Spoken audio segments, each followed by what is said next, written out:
Hi there, this is my review of the RovyVon A8 flashlight. First of all, let me say that RovyVon as a brand is fantastic. They have all different models you can get that are different materials, different features, in different price ranges. This one has probably the most features that I could find of any RovyVon flashlight in its size range. This is First of all, also let me say that there's two different kinds of light you can have on this, which is one thing I love about RovyVon. They have normal, what I call normal cool light flashlights that are, I think it's 68,000 K. Those look kind of like a cool fluorescent. Those are their brightest ones. This one is actually a Nichia 5000, and that's a different kind of light. That light is more like daylight. In that you can look at things and they have natural lighting, so you can see things better even though the light's not quite as bright. The normal RovyVon flashlights, their highest model, are about 650 lumens. This one is 450 lumens, although there's really not a whole lot of difference when you're using it day to day. The great thing about this flashlight has a whole bunch of features in one form factor. First of all, if you want to just turn on the light and make it as bright as possible, you just press and hold the button. And this one's 450, like I said, 650 if you use the other model. If you want to get the other modes, you have a certain number of presses. For instance, if you press twice, it will turn on the flashlight, and whatever mode you were last. If you stay on a mode for 2 minutes, it will remember that mode. Right now, what you're looking at here, this is 15 lumens, which on the camera probably looks pretty bright. That was the last mode I was in. And it will step up through the different modes.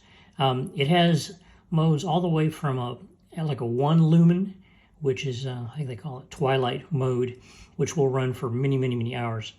This mode is my favorite. It's bright enough for indoor use, which I use the most, but it will last a long, long time. Once you get in that mode, you can go up higher.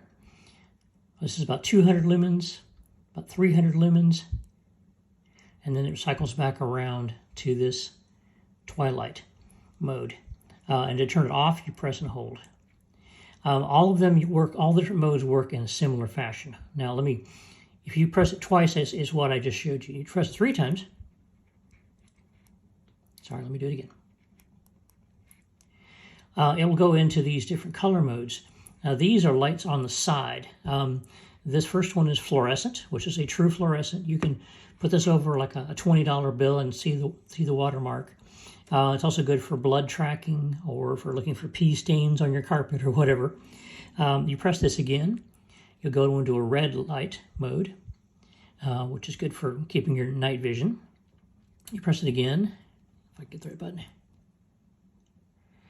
And it will flash red, which would be good for, if you want to hang this on the back of your bicycle driving down the road, or if you wanted to get people's attention. You press it again, it will strobe, and that'd be good for also getting attention, like on a road, like your car on the side of the road. And press it again, you go back to fluorescent. Press and hold to turn it off. And then you can press it 4 times, and you'll get a side lantern light. It has 2 different brightnesses. It has this one, it's about 20 lumens, and I press this one, which is about 60 lumens. And this is for, mostly for indoor type use or using a tent or something like that. But it will light up a large area. And you can either hang it or it's freestanding, much like this. Now, the newer model of this comes with magnetic clip and a magnetic top. So you can put it onto things. This is the older model, which I didn't feel the need to buy the new model because it just didn't have that much more than I needed. You press it, turn it off. And that's basically how it works. All of their RovyVon models work in a similar fashion. It's just a matter of how many modes they have. Their simplest one, the A1, it has just the double press, and you have to go through different color ranges, the power ranges. It doesn't have all the side features and so forth. But it's only like $20. So if you just want a bright flashlight, they're all very similar weight, which this is about 0.7 ounces, and you hardly even notice it on a keychain. Anyhow, I highly recommend this flashlight. It's probably the best flashlight in this size range. And I've heard that on many, many, many videos. It's not just my opinion. Anyhow, I recommend it.